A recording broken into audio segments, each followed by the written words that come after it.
사법농단 의혹의 핵심 증거로 꼽히는 임종헌 전 법원행정처 차장의 USB 속 문건. 검찰이 이 문건을 확보하는 과정에 문제가 있다는 주장이 제기되기도 했지만 앞서 법원은 적법했다는 판단을 내렸죠. 하지만 최근 위법 증거 수집과 관련된 판결이 잇따라 나오면서 논란이 계속되고 있습니다. 박기환 기자의 보도입니다. 임종헌 전 법원행정처 차장 사무실에서 나온 USB는 사법농단 의혹의 스모킹건으로 불립니다. 법원행정처가 작성한 문건 파일 8,600건이 담겼는데 양승태 전 대법원장을 비롯한 피고인들은 범죄 증거가 될 수 없다고 주장했습니다. 압수수색 절차가 위법했다는 겁니다.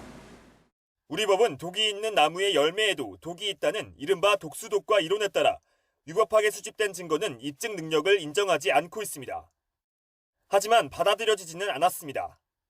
법원은 7차례 검증 끝에 검사가 압수수색 영장을 집행하는 과정에서 위법한 행위는 없었다고 결론 내렸습니다. 앞서 임 전 차장도 자신의 재판에서 같은 문제를 제기했지만 결국엔 USB가 증거로 채택됐습니다. 하지만 전직 사법부 수뇌부가 증거 능력을 다투는 사이 논란이 커졌습니다. 채용 청탁 혐의로 기소된 자유한국당 권성동 의원의 무죄 판결 가운데 1심 재판부가 위법한 증거 수집을 지적하자 김시철 서울고법 부장판사는 다른 판사들과 공유하며 잘된 판결이라고 소개했습니다.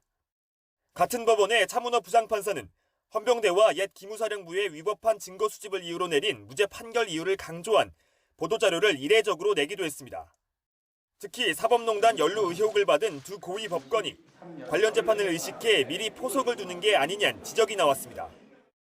검찰의 한 관계자는 의혹의 본질을 흐리고 검찰 수사를 호도하려는 의도가 보인다고 비판했습니다. 다만 일각에서는 사법농단 의혹으로 직접 압수수색을 겪은 법관들이 뒤늦게야 원칙을 강조하기 시작했다는 분석도 나옵니다. 압수수색 적법성을 둘러싼 법원 검찰 사이 논란은 앞으로 검찰의 강제 수사 관행이나 법원의 영장 발부 기준에도 상당한 영향을 미칠 것으로 보입니다. YTN 박견입니다.